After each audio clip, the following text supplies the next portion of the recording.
Sir বাইদেউসকল চৰকাৰী কৰ্মচাৰীসকলৰ 3 বছৰৰ পিছত আৰু কিছুমান কৰ্মচাৰীক 5 বছৰৰ পিছত আপোনালোকক পদোন্নতি দিয়া হ'ব যাৰ ফলত আপোনালোকৰ গ্ৰেড পে বৃদ্ধি পাব কিছুমানৰ গ্ৰেড পে হ'বগৈ 8,700 টকা কিছুমানৰ গ্ৰেড পে হ'ব 10,300 টকা আনহাতে কিছুমানৰ গ্ৰেড পে হ'ব 11,400 টকা হয় ছাৰ বাইদেউসকল এয়া চাব বিশেষ শেহতীয়া খবৰ আপোনালোকে ডেটটো চালে গম পাব এয়া যোৱা 17 তাৰিখ 5 মাহ 2025 তাৰিখৰ একেবাৰে শেহতীয়া নোটিফিকেশ্যন এয়া লেখা আছে অৰ্ডাৰ বাই দ্য গভৰ্ণৰ আৰু ইয়া প্ৰকাশ পাইছে গভৰ্ণমেণ্ট অফ অসমৰ ফাইনেন্স ডিপাৰ্টমেণ্টৰ ফালৰ পৰা আৰু ইয়া আপোনাৰ ডেটটো নিশ্চয় চালে 17 তাৰিখ 5 মাহ 2025 একেবাৰে শেহতীয়া খবৰ আৰু এই খবৰৰ ভিত্তিত কি লিখিছে সেয়া আমি পোনে আপোনালোকৰ মাজলৈ লৈ আহিম সেয়ে ভিডিঅ'টো সম্পূৰ্ণ চাব আনহাতে যিসকল ছাৰ বাইদেৱে প্ৰথমবাৰৰ বাবে আমাৰ চেনেলটো চাই আছে তেওঁলোকৰ প্ৰতি এটা অনুৰোধ আমি অসমৰ চৰকাৰী কৰ্মচাৰী আৰু পেঞ্চনাৰসকলৰ প্ৰতিটো শেহতীয়া জাননী প্ৰতিটো শেহতীয়া খবৰ আমি তথ্য সহকাৰে আমাৰ চেনেলৰ যোগেদি আমি তুলি ধৰোঁ সেয়েহে আপোনালোকে যদি ইচ্ছা কৰে কৰ্মচাৰী পেঞ্চনাৰৰ প্ৰতিটো শেহতীয়া খবৰ আপডেট থাকিবলৈ আপোনালোকে এটলিষ্ট আমাৰ চেনেলটো লাইক এটা দি চেনেলটো শ্বেয়াৰ আৰু ছাবস্ক্ৰাইব কৰি থ'ব পাৰে সেয়েহে আপোনালোকৰ সময়ৰ প্ৰতি লক্ষ্য ৰাখি আমি সেই নটিছখন এয়া আপোনালোকৰ মাজত তুলি ধৰিছোঁ এয়া চাওক অৰ্ডাৰ বাই দ্য গভৰ্ণৰ য'ত লিখা আছে in exercise of the power conferred by the যিয়ে নহওক এইখিনি আমি হুবহু ইংলিছখিনি গাই দিব খোজা নাই অন্যথা ভিডিঅ'টো আধা ঘণ্টাতকৈ বেছি দীঘল হ'ব পাৰে আৰু যাৰ ফলত ইয়াতে যি আছে 1 নম্বৰ পইণ্ট আৰু 2 নম্বৰ পইণ্টলৈ আমি পুনৰ গতি কৰিছোঁ য'ত লিখা আছে 1 নম্বৰ পইণ্টত These rules may be called the Assam Treasury Establishment Service Amendment Rules 2025 আৰু লগতে they shall come into force from the date of their publication in the official gazette মতে যেতিয়া প্ৰকাশ পাব তেতিয়াৰ পৰা এয়া কাৰ্যকৰী হ'ব আৰু লগতে যিটো নিয়ম এই নিয়মটো Assam treasury service amendment rule 2025 অধীনত এয়া কৰা হৈছে আৰু যাৰ ফলত ইয়াতে আপোনালোকৰ দিয়া আছে 1 2 3 4 5 নম্বৰ 5টা পইণ্ট ইয়াতে দিয়া আছে প্ৰথমতে যি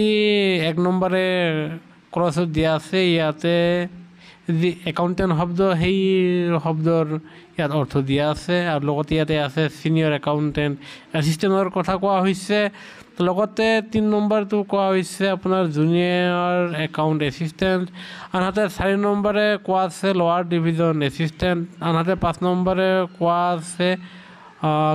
গ্ৰেড আৰু ষ্টাফ কি বুজাইছে সেইখিনি বস্তু ইয়াতে উল্লেখ কৰা আছে আনহাতে গ্ৰেড পে কিমানকৈ লাভ কৰিব সেই তালিকাখনো দিয়া আছে আপোনালোকে ভিডিঅ'ৰ সম্পূৰ্ণলৈকে চালে আপোনালোকৰ যি গ্ৰেড পে কিমানকৈ লাভ কৰিব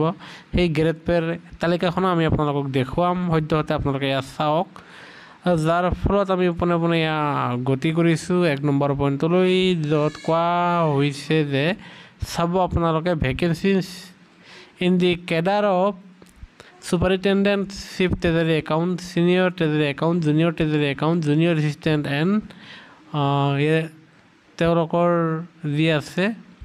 ড্ৰাফটি কাম record keeper shall be filled by the promotion in the following manner namely য'ত ইয়াতে দিয়া আছে চিফ ট্ৰেজাৰী একাউণ্টৰ যি তেখেতসকলৰ এলিজিবিলিটি লাভ কৰিব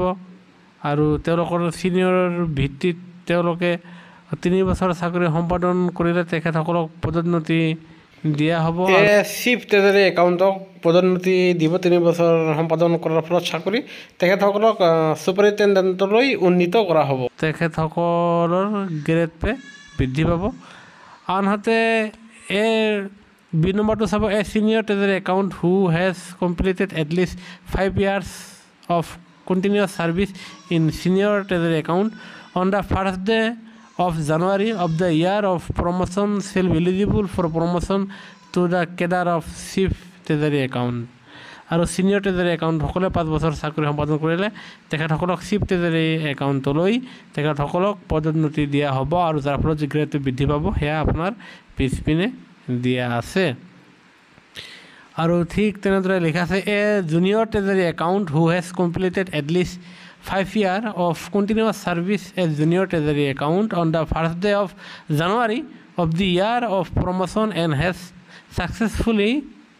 undergone the training and passed the departmental examination as mentioned under Rule 18 shall be eligible for promotion to the cadre of senior treasury accountant আৰু junior treasury accountant যদিহে তেখেতে 5 বছৰলৈকে ধাৰাবাহিকভাৱে চাকৰি সম্পাদন কৰিছে আৰু বিভাগীয় পৰীক্ষা দি তেখেতে উত্তীৰ্ণ হৈছে, তেনে ক্ষেত্ৰত তেওঁ প্ৰমোশ্যন লাভ কৰিব। পদোন্নতি লাভ কৰাৰ ফলত তেখেতৰ জুনিয়ৰ ট্ৰেজাৰী একাউণ্টেণ্টৰ ফালৰ পৰা তেওঁ ছিনিয়ৰ ট্ৰেজাৰী একাউণ্টেণ্টলৈ পৰিৱৰ্তন হ'ব আৰু গ্ৰেড পে তেখেতৰ কিমান হ'ব সেয়া আপোনাৰ ভিডিঅ'ৰ শেষত সেয়া আপোনাৰ এই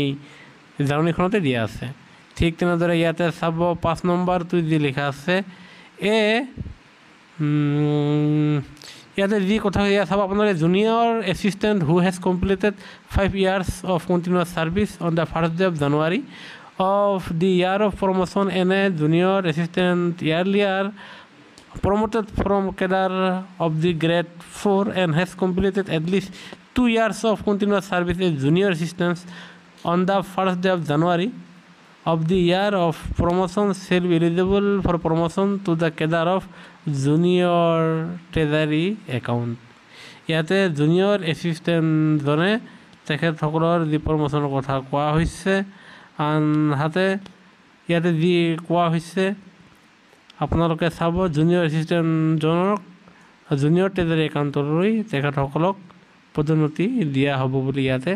লিখা আছে। আপোনালোকে 5 নম্বৰ পইণ্টটো স্ক্ৰীনশ্বট লৈও আপোনালোকে সেয়া চাব পাৰিব আৰু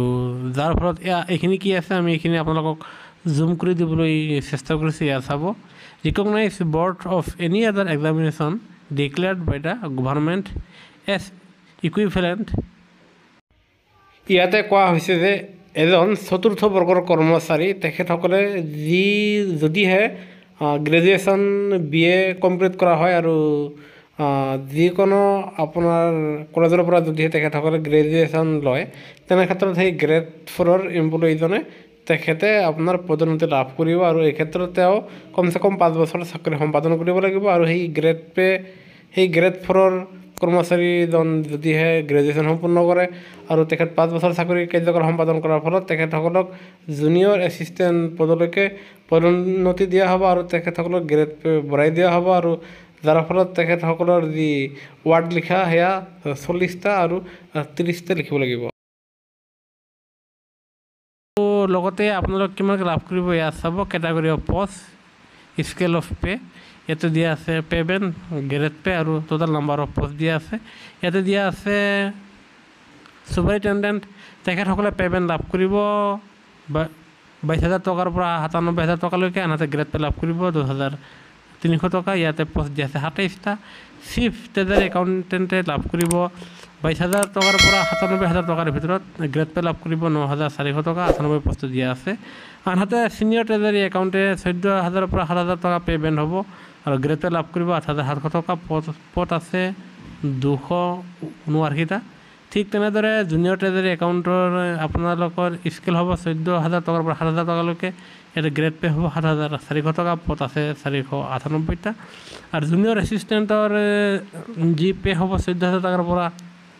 70,000 টকাৰ ভিতৰত, তেখেতৰ গ্ৰেড পে লাভ কৰিব 6,200 টকা। ইয়াতো পদ আছে 27টা। আনহাতে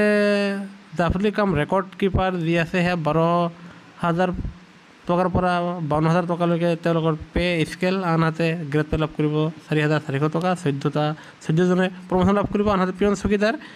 যি 12,000 পৰা 52,000 পে স্কেলৰ ভিতৰত তেখেতসকলে গ্ৰেড পে লাভ কৰিব 3,900 টকা। ইয়াতে 224টা পদ ইয়াতে দিয়া আছে আৰু সেয়েহে এয়া আপোনালোকে প্ৰমোশ্যন লাভ কৰিব। এয়া আপোনালোকে দেখিছে। সেয়েহে কৰ্মচাৰীসকলৰ এয়া প্ৰমোশ্যন সম্পৰ্কীয় গুৰুত্বপূৰ্ণ খবৰটো আমি আগবঢ়ালোঁ। কৰ্মচাৰী পেঞ্চনৰ প্ৰতিটো সৈতে সৰৰ বাবে আমাৰ চেনেল নিশ্চয় লাইক দি ভিডিঅ'টো শ্বেয়াৰ আৰু ছাবস্ক্ৰাইব কৰিব নাপাহৰিব। ধন্যবাদ।